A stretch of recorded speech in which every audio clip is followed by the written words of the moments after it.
Renungan Injil hari ini berkisah tentang orang kaya dan Lazarus yang miskin. Orang kaya itu hidup berkelimpahan, setiap hari ia makan kenyang dan hidup enak. Hal sebaliknya dialami Lazarus, ia hidup amat berkekurangan. Jangankan berpakaian bagus, untuk makan saja ia merasa kesulitan. Ia hanya bisa berbaring dekat pintu rumah orang kaya itu, sambil menunggu remah-remah makanan yang jatuh dari meja orang kaya itu. Badannya pun penuh dengan borok yang dijilati anjing. Sesungguhnya situasi yang sangat memprihatinkan. Alkisah keduanya pun mati. Namun, mereka mengalami hal yang berbeda. Lazarus duduk di pangkuan Abraham, sedangkan orang kaya itu harus menderita sengsara di alam maut. Ketika melihat Lazarus di pangkuan Abraham, orang kaya itu meminta kepada Abraham agar Lazarus mau mencelupkan ujung jarinya ke dalam air untuk menyejukkan lidahnya. Tapi Abraham menolak. Orang kaya itu telah mendapatkan segala yang baik dalam hidupnya di dunia, sedangkan Lazarus segala yang buruk. Orang kaya itu pun memperoleh ganjaran yang setimpal atas perbuatannya. Bahkan permohonannya agar Lazarus mau memperingatkan kelima saudaranya yang masih hidup di dunia juga ditolak. Paus Fransiskus dalam homilinya menggambarkan orang kaya dalam perumpamaan Yesus tersebut sebagai seseorang yang senang hati, bahagia tanpa kekhawatiran. Pakaiannya pun mungkin dibuat oleh perancang busana terbaik pada zamannya. Ia mungkin harus minum obat untuk kolesterol tinggi karena jamuan makanan yang diadakannya setiap hari. Hidupnya berjalan cukup baik. Orang kaya itu tahu ada orang miskin yang hidup di ambang pintunya. Ia bahkan tahu namanya adalah Lazarus. Masalahnya yakni Lazarus, bukan persoalan. Ia pikir itu sudah lumrah dan Lazarus dapat mengurus dirinya sendiri.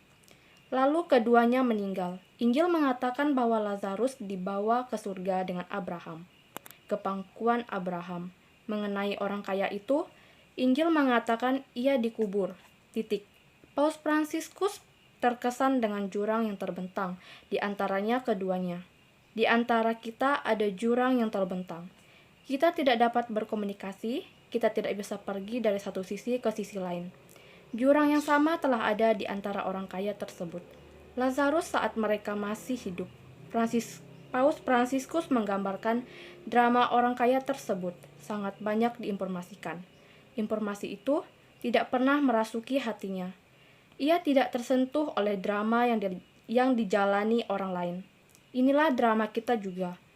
Kita semua tahu karena kita sudah mendengarnya di televisi atau kita sudah membacanya di surat kabar. Beberapa banyak anak-anak yang menderita kelaparan dewasa ini di dunia. Berapa banyak anak-anak yang tidak memiliki obat-obatan yang diperlukan. Berapa banyak anak-anak yang tidak bisa pergi ke sekolah. Kita mengatakan hal-hal terburuk dan harus berlanjut. Kita tahu bahwa hal-hal itu ada, tetapi tidak merasuki hati kita.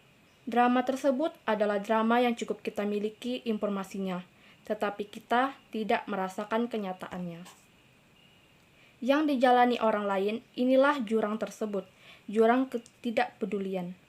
Kata Paus Fransiskus, ketidakpedulian ini bahkan merampas nama kita, seperti dalam kasus orang kaya yang namanya tidak kita ketahui.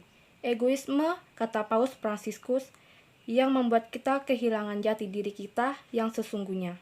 Nama kita, hal ini mengarah pada sebuah budaya kata sifat di mana nilaimu berada di dalam apa yang kamu miliki. Ketidakpedulian membawa kita ke titik kehilangan nama kita. Kita adalah ini atau itu. Kita adalah kata sifat. Melalui Injil hari ini, kita diminta untuk peduli terhadap orang lain. Sudah saatnya kita sadar bahwa banyak orang memerlukan ulur kasih kita. Mari kita membangun sikap yang benar terhadap harta kekayaan yang kita miliki. Dengan demikian, kita akan mengalami sukacita dan damai dalam hidup ini. Sang bijaksana berkata, siapa mencintai uang tidak akan puas dengan uang, dan siapa mencintai kekayaan tidak akan puas dengan penghasilannya.